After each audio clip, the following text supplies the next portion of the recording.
healthy. And if you choose not to breastfeed, let the baby go through the first 7 stages, give them the bottle, and then let them go to sleep with you. Every time I see this video, it makes me want to have more Are kids. you gonna breastfeed? Yes. For like a minute. For Like a minute. like a minute. And then I remember my 2 kids at home, and And you think, Yeah, oh, a while ago. I'm halfway done. Yay. Okay. So this is newborn appearance. It's 7:25. Do you guys want to keep going, or do you want to stop and do this the next time?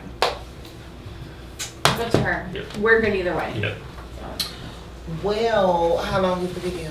There is no It's not a video. It's just a couple more slides. Okay, well, that's wrong with it. Okay.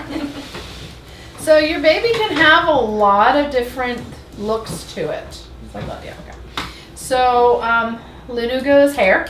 They can have fine hair all over the entire body. This is normal, it will fall out. The molded head, that talks about the cone-shaped head that a baby may have after delivery, which usually goes away in a few days.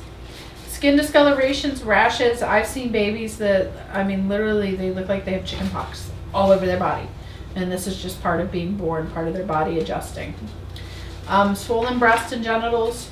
The honest answer is most little boys are born with erections, and babies of both sexes can actually lactate after delivery, meaning they will make milk. This stops pretty quickly, but it is normal. The vernix is that cheese-like substance that's all over the skin, protects the skin from being wet. It usually just wipes away, although for several weeks you're going to find it in weird places like ears and the like. The vacuum extractor cap. So basically there's going to be a suction cup here that kind of pulls the scalp, and the baby will have that raised area for a while until it heals and all of the swelling goes down. It can also be bruised, although normally those are just misshapen, but it's possible. If the baby did have forceps, usually they will have 2 round bruises on either side of their head that take some time to go away. I know with my cousin, like she was a month old, she still had the marks. Just depends.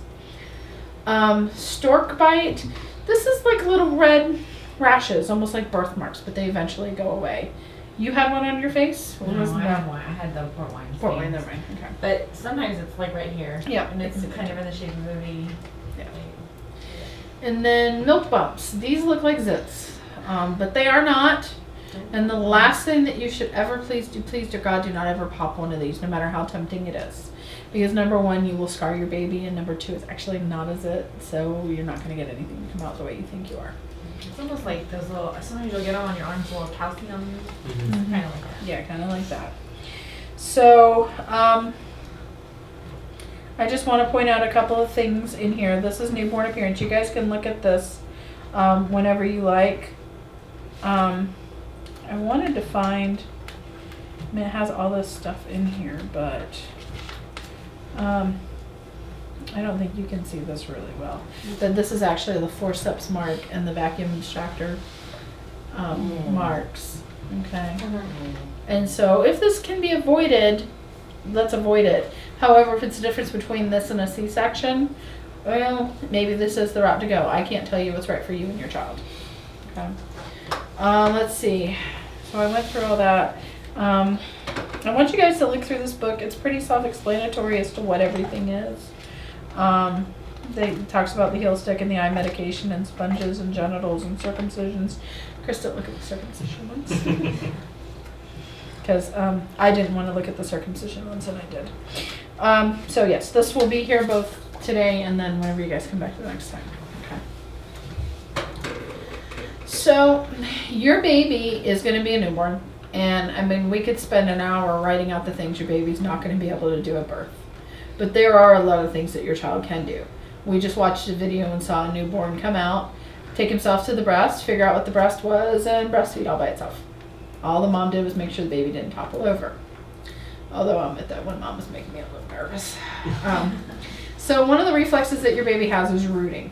And this basically means that they're going to look around and try to find something to latch onto. Now, if the breast is there, obviously they're going to go for the breast because they want to eat. But I've seen babies root like on people's arms, and the neck. I mean, basically anywhere where there's something to root on, they'll try to attach. Obviously, your baby knows how to suck. And full-term babies are going to have that suck, swallow, breathe reflex and the ability to do all three of those in time so that they can eat. And if they can't suck, they cannot eat. Babies also have a really good grasp, and of course they'll grab your finger and hold on forever. That's another reflex, but it is normal for them to have. Your baby has the same 5 senses that you do. Of course, their sight is not that great. They see fuzzy, they don't see colors, but they can still see. And of course, 8 to 12 inches from their face is the best place to be. Interestingly enough, most of the time from the nipple to the face is about 8 to 12 inches. Okay, done for a reason. Your baby will have the complete sense of touch, so touch them as much as you can. Your baby can hear normally, and your baby can smell and taste just like you can.